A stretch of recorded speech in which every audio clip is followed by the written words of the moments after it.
Long ago, in a peaceful village surrounded by tall palm trees and red earth roads, lived an old potter named Baba Eliab. His small hut stood near the village stream, where women washed calabashes and children played in the cool water.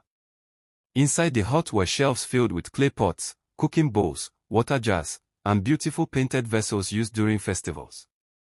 Every morning before the sun climbed high, Baba Eliab would sit beside his wooden pottery wheel. He would close his eyes and whisper a prayer. Lord, guide these hands, so the clay may become what you desire. The wheel would begin to spin slowly, and another day of shaping clay would begin. One afternoon, a young boy named Michael walked slowly through the village. His feet dragged across the dusty path. His eyes were red. He had been crying. Earlier that day, he had accidentally broken one of his father's clay water pots. His father shouted in anger, "You spoil everything you touch." Those words echoed in Michael's heart. As he wondered, he noticed smoke curling from Baba Eliab's pottery hut. Curious, he stepped inside. The room smelled of wet clay and firewood. Clay pots of different sizes filled the wooden shelves. Some were decorated with traditional Hausa and Berom patterns, painted in red, white, and black.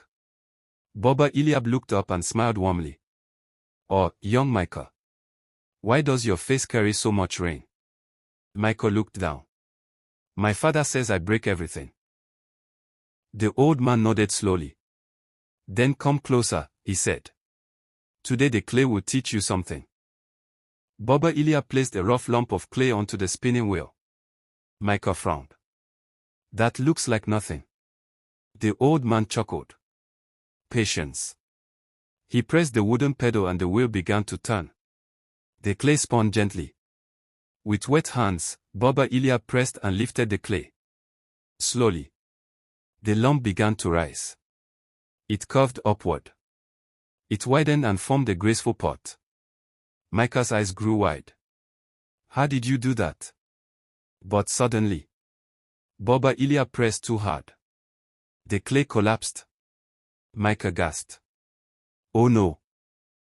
It's ruined." The potter shook his head calmly. "Clay is never ruined." He gathered the clay again, added water, and reshaped it carefully. Slowly, patiently, the clay rose again.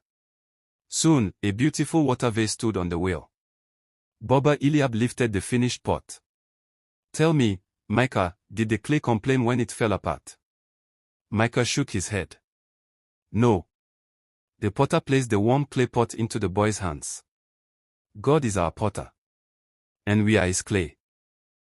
When we make mistakes, he does not throw us away. He reshapes us until we become something beautiful." Michael felt warmth rise in his chest. "So God is not angry with me?" Baba Eliab smiled kindly. "No, my child. He is still shaping you." Before Michael left, the potter handed him a small clay cup decorated with traditional African sun patterns. "Keep this," Baba Eliab said, "so you remember that you are still being formed." That evening, Michael walked home with hope in his heart. The village drums began to beat as the sun set behind the hills. And somewhere in the pottery hut, Baba Eliab hummed a quiet song, the song of the potter. A song of patience. A song of healing. A song of grace.